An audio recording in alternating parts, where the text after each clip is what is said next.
And this has become an annual tradition around here. It means that the people at the auction have the chance to buy a sermon topic of their choice. The catch is, though, they have to announce the proposed topic when they bid. So the auctioneer calls out a price, and then somebody raises their paddle, and they say immigration or abortion or whatever their desired topic is, and then the price goes up as others try to outdo them to win for their topic. This year, this topic, if you're happy and you know it, had a very determined bidder. And this is cool. When she started to reach her limit price-wise, some of the people who had been bidding against her at first decided to pool their resources with hers. They also bid as a group with the other big topic, which was immigration. And so back and forth, the bidding went with the group's resources going to one topic and then the other one, until finally, happy won the day. This was really fun to see. And of course, the end result is that our social justice work received a really nice contribution. And another cool thing is that while only the winning topic is guaranteed to become a sermon, I often do get sermon ideas from the rest of the bids that happen, and I did preach on immigration a couple weeks ago. Afterward, I asked our determined bidder what she had in mind with If You're Happy and You Know It. She said, it's important to spread happiness around, to be generous, to help people. If you're happy and you know it, she said, pay it forward. Smile at people. Lend a hand. You won't stay happy, she added, if you don't give some of it away. And she pointed out there are a couple different ways to sing that song.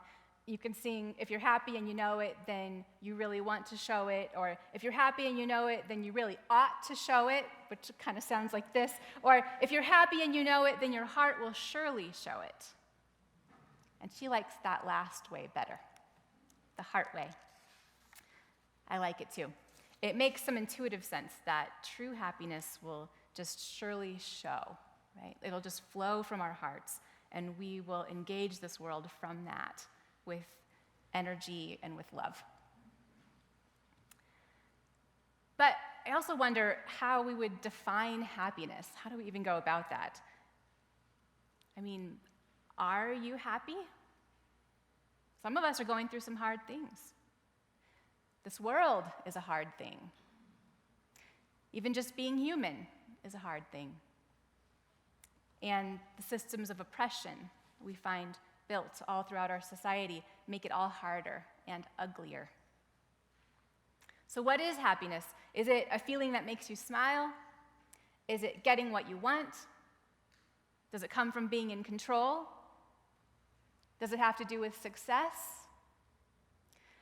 A lot of scientific research has been done on happiness, but even the researchers get tripped up all the time on how to define it, with the result that their studies sometimes end up contradicting each other, just flat out giving opposite answers about what makes people happy, however they've defined that. One way of thinking about happiness is as a transient feeling. That kind of happiness would be observable on an MRI scan of the brain, pleasure centers lighting up, right? At the sight of a baby laughing, or a beautiful sunset, or a pair of studded cowgirl boots. Whatever your thing is, okay? You get it. Another way of thinking about happiness is in terms of overall life satisfaction. It's a sense of living into our potential as human beings, living with purpose and having a sense of meaning. That's about the way we understand the stories of our lives, too. Do we see ourselves as primarily helpless, as the victims of things that are beyond our control? Or do we find and own our power? And I don't mean the power to control things. I mean the power to engage with your life like it's a learning lab, like it's a work of art, like it's a tragedy and a comedy and a love story and a story of resilience and redemption, to wring every last bit of meaning and power out of it and just own it, right? To know its value and to create relationships that honor all of that and honor it in other people too. There's a story in the Hebrew scriptures about Jacob, the grandson of Abraham. Abraham is the common religious ancestor of Judaism, Christianity, and Islam. They are sometimes referred to as the Abrahamic traditions. In this story, Abraham's grandson, Jacob, is facing danger. He's afraid that he's about to be killed, actually. And in hopes of sparing his family that has been traveling with him, he has sent all of them ahead of himself, one group after another, so that when he finally meets his adversary, who happens to be his brother, he'll be alone. Night has fallen, and Jacob is alone now on the riverbank. When morning comes, he'll cross it and meet his fate. But what happens next, the scripture says, before morning, is that a stranger wrestles him all night. They struggle in the dark. This is where we're reminded that these stories were never meant to be written down, but were passed along in the oral tradition for hundreds of generations. And so the written down, frozen version of this ancient story does not tell us where the stranger came from, or even whether Jacob is awake. Is he dreaming? We don't know. We know, though, that Jacob is injured in the fight. And then, when morning comes, the stranger says, "Let me go." But Jacob tells the stranger, "I will not let you go unless you bless me." The stranger asks him his name. "Jacob," he says. And then the stranger says, "Your name will no longer be Jacob, but Israel, because you have struggled with God and with humans and have overcome." Israel means wrestles with God. Did you know that? Yeah.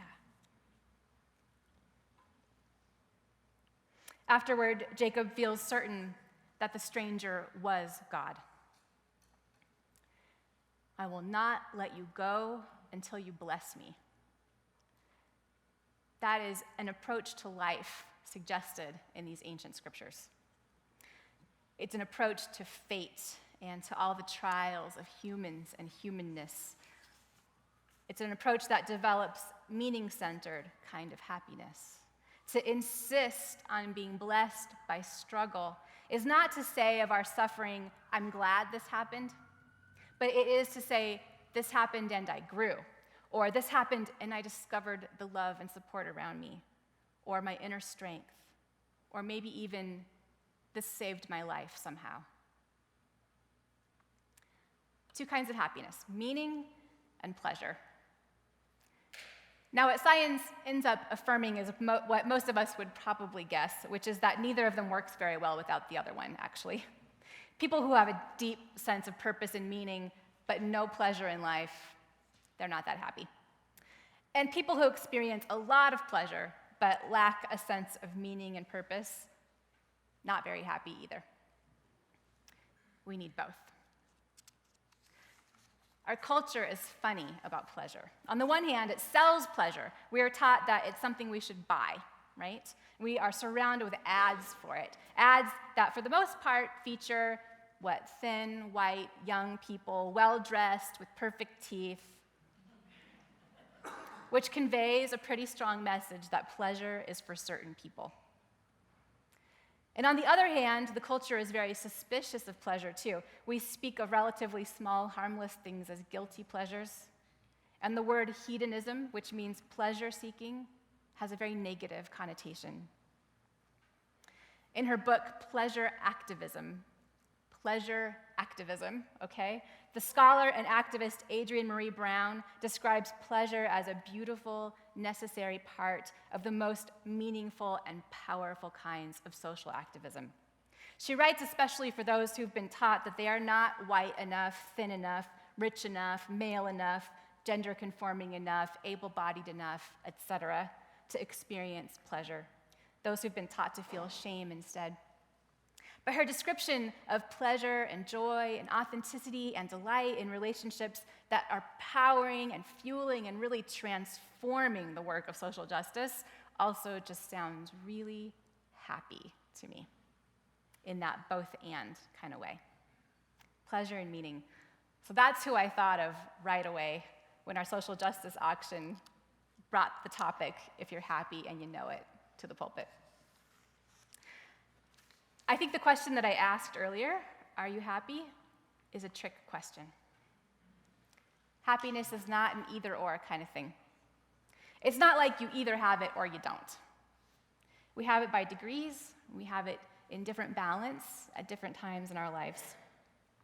When we have balanced happiness, the kind that involves both pleasure and meaning, I think that's when it's most likely that our hearts will surely show it. It'll just flow from us, and then it will grow and grow. This congregation has been created by so much of that.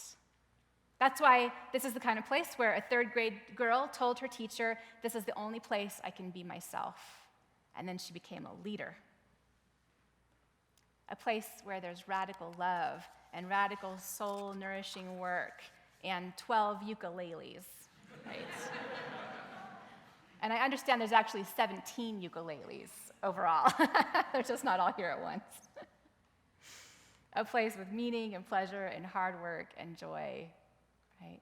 With happiness. I'm going to wrap up soon because I want to give you a few extra minutes to enjoy Connection Sunday in the courtyard this morning. But first, I want to share something really important with you, and that is that today is the day that we are launching this year's pledge campaign. Each year, the board of directors meets to discuss our congregation's needs and ambitions for the coming year and to set some kind of a fundraising goal for us. That's the meeting that Megan mentioned earlier when she was talking. It's no mystery that the programs we have here, from the Sunday services to the children's programming to the work we do for our community, all of that is funded by us right here. It doesn't come from other church hierarchy somewhere. Like, we are it. We are the church. And I know that it's a blessing to give and that it's also a sacrifice.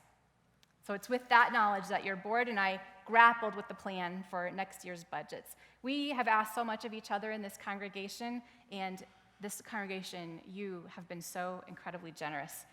Over the next few years, we're funding our social hall. And while we're making those gifts, we're also funding these annual campaigns that have to happen every fall in order to keep this place running and thriving. That's a lot. But it's also true in these times, and I think you'll agree, that we need to be our most robust together. Brave and strong, visible, outspoken, and connected in our community. With everything that's happening in our country and with elections coming, 2020 is going to have a lasting impact for a long time. So now is not the time for First Unitarian to back down, right? This is not the time to back down. So when the board met this time, they started with that. They did not ask, how low can we go? This is another camp song, maybe. They did not ask, how low can we go? And may that never be a sermon topic. They asked, what would we be able to do if we had a just right sized budget this year? If we had the right sized budget, what would we be able to do?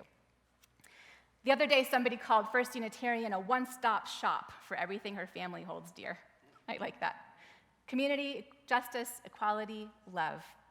She said she and her family think about giving not just to the church, but they think of it as giving through the church to the things that matter to them. It's a place where, just like those bidders at the justice auction, we pool our resources for justice, right? And for creating more happiness, more meaning, more pleasure. And then because we do that, we do things that we could probably not do alone, any of us, like host homeless families for a whole week at a time, several times a year. Run a summer camp that clearly impacts lives. Give away 160 bags of groceries to our hungry neighbors in just one day, and then show up again to do it the next week, and the next week, and the next week for 30 years, right? And create a social hall that will be known as a safe space for organizing and for welcoming the stranger in Albuquerque. We are already collaborating with our community partners to put that new hall into service. And actually this weekend, while I was working on this message, I was texting back and forth with one of our community partners about just how we're going to do that. So we're showing up. We are not backing down. And yet, to fund our right-sized budget will require a significant increase. And you've already given so much. So it's a hard spot. I get it. Many of us have stretched already to do what we can do. And there's still more to do, because how would we cut back on funding our values? Would we work on one issue while putting another one to the side? Do we put off giving a small staff that we count on to run all these programs? Do we put off giving them a cost of living increase? Or do we reduce hours in one area to meet the need in another? Do we fund justice work for immigration while holding off on racism and reproductive justice and climate change? No. We want to be clear and we want to be unwavering. And we are capable of that. I really think we can do it. So one of the things in the courtyard today, out in Connection Sunday, is a table with an envelope for you. Inside it, you're going to find a pledge card. And you don't have to turn in any money right now. All you have to do today is just open your envelope, read about why pledging is different than any other kind of giving you can do, and then just give it some thought. And you can turn the card in whenever you're ready. Now, one more thing. We want things to be not just meaningful here, but pleasurable, so we want maximum happiness. So, everybody who picks up the envelope today out in the courtyard is going to receive an original First Unitarian sticker with a really positive message on it. I think you're really going to like it. You can put it on your car or your bike or your little brother, wherever you want. And everybody who turns in their pledge card this year, everybody who turns it in this year, is going to get something special in return in the mail, and I am not going to tell you what it is. Okay. I do want to tell you thank you, though, because whether you're able to pledge $10 or $10,000, it absolutely takes every single one of us to make this church. So on behalf of everybody whose life will be touched by this place in the coming year, the person in front of you, the person behind you, people we have not yet met, thank you.